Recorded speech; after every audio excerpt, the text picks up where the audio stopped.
தன்னோட உடல் உறுப்புகளால இறந்து போற சில அனிமல்ஸ் பத்தி தான் இந்த ஒரு வீடியோல பார்க்க போறோம். இந்த வீடியோ பாக்குற நீங்க ஏதாவது ஒரு விஷயத்த புதுசா கத்துப்பீங்க.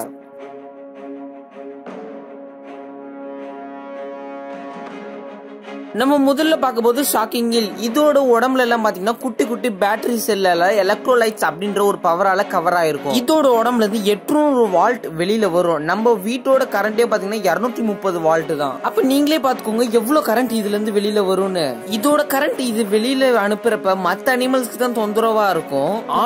ஆனா சில சமயம் இதுக்கே ரொம்ப தொந்தரவாயிடும். எப்படின்னா இதோட வால் பகுதி மற்றும் தலைப்பகுதியில தான் ஹார்ட் மூளையும் இருக்கு. அந்த ஒரு பகுதி பேட்டரி மாதிரி இது பிரிக்கலாம்.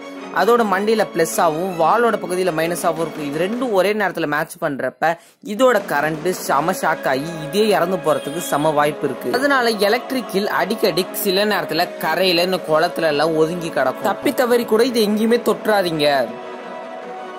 நம்ம ரெண்டாவது பார்க்க போறது எலிகள் மூலமா வர டெயில் டெத். அதாவது ஒரு எலி 12 குட்டியை போடும். அந்த 12 குட்டி கிட்டத்தட்ட 144 குட்டியை போடும். அப்புறம் இந்த 144 குட்டியும் கிட்டத்தட்ட 12 போட்டுச்சுன்னா கிட்டத்தட்ட 15,000 குட்டிகள் உருவாகும். இது எல்லாமே பாத்தீங்கன்னா ஏதாவது சந்துலியோ பொந்துலியோ தான் வாழும். அந்த ஒரு நேரத்துல எல்லா எலியும் ஒரே நேரத்துல பக்கத்துல இருக்கிறப்ப அதோட வாளுகள் சுருண்டு மாட்டிக்கிட்டு ஒரே இடத்துல கொஞ்ச நாள் இருந்து அதுக்கு சாப்பாடு தண்ணி அது மாதிரி எந்த உணவும் கிடைக்காம சீக்கிரமாவே இந்த எலிகள் இறந்து போயிடும். இதுதான் டெயில் டெத் அப்படின்றாங்க. ஒரு வாளால வர அதோட பிரச்சனைகள். இது எலிகள் மட்டும் இல்லாம பாம்புகளுக்கும் வரும். பாம்புகள் தன்னோட சுயநினைவு நர்வஸ் நரம்ப விட்டுட்டா இந்த மாதிரி பிரச்சனைகள் பாம்புக்கும் வருமா? கேட்கறதுக்கு ரொம்ப ஆச்சரியமா இருக்குல்ல. நான் படிக்கிறப்ப இப்படிதான் சம ஆச்சரியமா இருந்தது.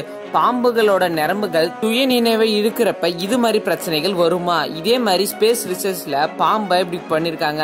அப்ப பாம்போட எலும்புகள்ல இருக்கிற நரம்புகள் எல்லாமே சுயநிலவு இருந்து போய் அதுகள் அப்படியே சுருண்டி ஒரு நாட் அதாவது ஒரு முடிச்சு மாதிரி போட்டு அதே தானே இறந்துச்சு. நம்ம மூணாவது பார்க்க போறது நெயில் டெத். அதாவது சில அனிமல்ஸ்க்கு நகங்கள் எக்கச்சக்கமா வளரும். உதாரணத்துக்கு மாட்டோட கொம்பு, சில காளைகளோட கொம்பு அது மேலேயே சில நேரத்துல மாட்டிக்கும், சில நேரத்துல கண்ணுல குத்திடும்.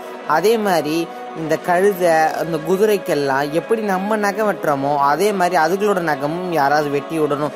இல்லைன்னா அந்த நகம் வளர வெயிட் தாங்கி போன் வீக்னஸ் ஆல இந்த ஒரு அனிமல்ஸ் எல்லாம் சீக்கிரமாவே இறந்து போயிடுமா. நம்ம என்னதான் அதுக்கு சத்தான சாப்பாடு கொடுத்தாலும் இதோட நெயில் வெயிட் தாங்காம இதோட போன் எல்லாமே வீக் ஆகி சில நேரத்துல அதெல்லாமே கிராக் ஆயிட்டு போன் வீக்னஸ் தாங்காம சீக்கிரமா உடஞ்சி இந்த அனிமல்ஸும் செத்துரும்.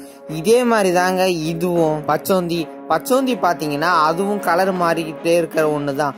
ஆனா இதுவும் சில நேரத்துல நெயில்ஸ் அதிகமா வளர்ந்து அப்படியே சுருங்கி எலும்பு கூடாயி அதே இடத்துல இறந்துருமா. அதே மாதிரி தாங்க முதலையும். இதுல வேற மாதிரி இருக்குமா. ஆனா முதல்ல வெளியில இறந்து போவாதான், தண்ணிக்குள்ளே இறந்து போயிடுமா. அதை கண்டுபிடிச்சு எடுக்கிறதுக்குள்ள ரொம்ப கஷ்டமா. அப்ப ஜூல இருக்கிற அனிமல்ஸ் எல்லாமே நல்லபடியா பத்திரமா பார்த்துருப்பாங்கல்ல.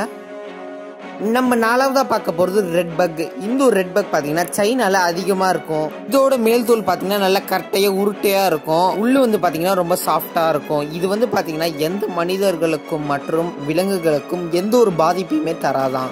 ஆனா இது குட்டிகள் போடுறப்ப கிட்டத்தட்ட எக்கச்சக்கமான குட்டி வரும். இது குட்டி போடுற நேரத்துல ஜாஸ்மின் டோரா அப்படின்ற ஒரு பழத்தை கூட்டு வந்துருமா. அந்த ஒரு பழத்தை இது மேல நல்லா பூசிக்குமா. அப்புறம் இது இறந்த பிறகு இதோட குட்டிகள் அம்மாவை அப்படியே சாப்பிட்டுருமா. கேக்குறப்ப செம வியர்டாவும் இதெல்லாமாடா அப்படின்னு சொல்றப்ப ஒரு மாதிரி தானே இருக்கு. ஆனா இதுக்கு பின்னாடி ஒரு பெரிய காரணமே இருக்கு. அம்மா பூச்சி இறந்த பிறகு அம்மாவை சாப்பிட்ட பிறகு அதுல நிறைய புரோட்டீன்ஸ் இருக்கு. அது மூலமா குழந்தை பூச்சிங்க எல்லாருக்குமே நிறைய ஒரு பவர் அண்ட் ஸ்ட்ரென்த் மொரட்டான தோல் கிடைக்குமா. நம்ம அஞ்சாவது பார்க்க போது பிளிப்பிங் டெத். அதாவது ஆமைகள் எப்பயுமே பொறுமையா தான் நகரும். அதே மாதிரி அதுக்கு மேல ஓடு இருக்கும். இது எப்பயாவது திரும்பி படுத்துட்டு அவஸ்தப்பட்டதுன்னா அதை தூக்கி விட இன்னொரு ஆமை இல்லைன்னா வேற யாராவது தேவை.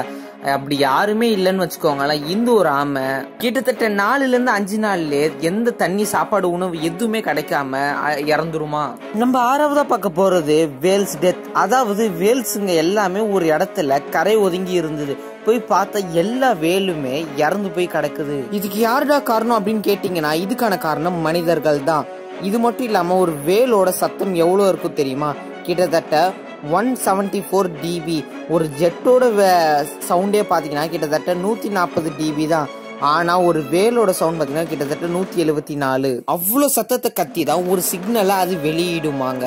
இந்த ஒரு சவுண்ட ஒரு சிக்னலா வச்சு அதோட நிறைய வேட்களுக்கு நிறைய ஒரு சிக்னல் அனுப்பும். ஆனால் இந்த நடுவில் கப்பல்லாம் வந்து இது மட்டும் இல்லாமல் மிலிட்ரி கப்பல் நிறையா இது மாதிரி கப்பல்கள் வந்து இதோட வேல் சிக்னலை வந்து நடுவில் கட் பண்ணிடுறாங்க. அதாவது கப்பல் நடுவில் இருந்து ஒருத்தவங்களுக்கு சிக்னல் அனுப்புறப்ப அதோட சிக்னல் சவுண்டு தான் செமையாக கேட்கும். இந்த வேல்களோட சவுண்டு எதுவுமே கேட்காது. இந்த ஒரு வேல் அனுப்புகிற சிக்னல் மூலமாக தான் மற்ற வேல்கள் எல்லாமே வரும். ஆனால் இப்படி அனுப்புகிற சிக்னல் மூலமாக எந்த வேலுங்களுக்குமே கரெக்டான ஒரு சிக்னல் போய் சேராதனால எல்லாமே இது மாதிரி இறந்து போயிடுது. ஓகே வியூவர்ஸ், இதில் வந்து அனிமல்ஸ் எப்படி தானாகவே இறந்து போகிறன்றதோ இந்த ஒரு விஷயத்த பார்த்தோம். இந்த ஒரு வீடியோ பிடிச்சிருந்தா லைக் பண்ணுங்க, ஷேர் பண்ணுங்க, மறக்காம வலகெடுக்கலாம் சேனல் சப்ஸ்கிரைப் பண்ணுங்க.